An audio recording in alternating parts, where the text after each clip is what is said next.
Something that I have been exploring recently is stepping out of the comfort zone. A lot of the times when I get into a groove and things are going well, it's a groove. But eventually that groove can become a rut, and it's a struggle to step out of that rut. Now, for me, when I step out of my comfort zone, I like to do a lot of planning and strategizing and seeing how I feel, and it's very calculated. But today, things aren't going the way that I want, and it's really been teaching me about my comfort zone in a different way. What happens when I have all these plans and all these strategies, but life just comes and happens? For example, I have to get new tires put on my car. At the same time, I also have to edit a video and I have to get all this done before I hop onto a plane to head to BC. This vlog is all about what happens when you have to step outside of your comfort zone, and it's not really because things are going according to plan. I hope you like it.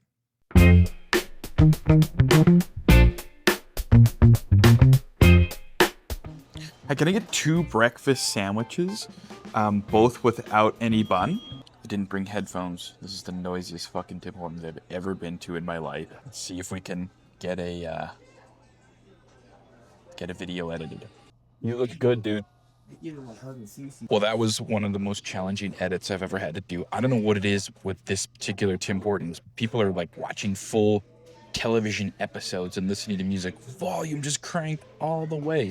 But if you are Canadian, you know what time of year it is. We're gonna see what happens when I roll up this rim.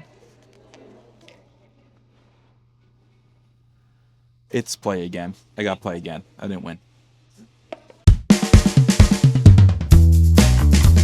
So I noticed one of the things today about stepping outside of my comfort zone is how I grab and carry momentum. So if I have a plan and a strategy, I like to take a big task and chop it up into smaller tasks. And today I just haven't been able to do that. So I got home from my tires and I'm looking at the clock and I'm looking at my calendar and I have like an hour and a half, maybe an hour till I have to get to my next meeting, and it's frustrating because I want to sit down and start hacking away at this bigger task. But instead of doing that, I have the idea to just do nothing. So something that I like to do to help carry momentum is when I feel that part that's blocking me and stopping me, I do it anyway. So I had to shower. So I hopped into the shower. I had a cold shower. I feel refreshed. I feel new. I'm about to jump in. I'm just going to see how much I can get done in an hour and a half before I have to go. If you also struggle with momentum, what are your momentum starters, especially when you don't have a lot of time? I would love to know. Let me know in the comments below. I'm going to get started. Here we go.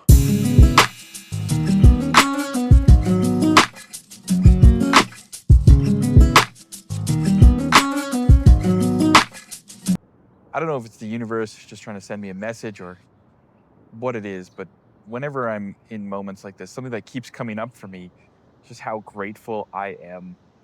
Just how grateful I am that there are people out there who are working on my tires. How grateful I am that there's Tim Hortons, people who are serving me while I'm waiting. How lucky I am to have a car. How lucky I am that I get to do this kind of stuff. And how I have these tools that I can use when I'm feeling lack of momentum. And yeah, I don't know exactly what it is, but whether it's the comfort zone or resilience or anything else, gratitude. I always just come back to gratitude. How thankful I am.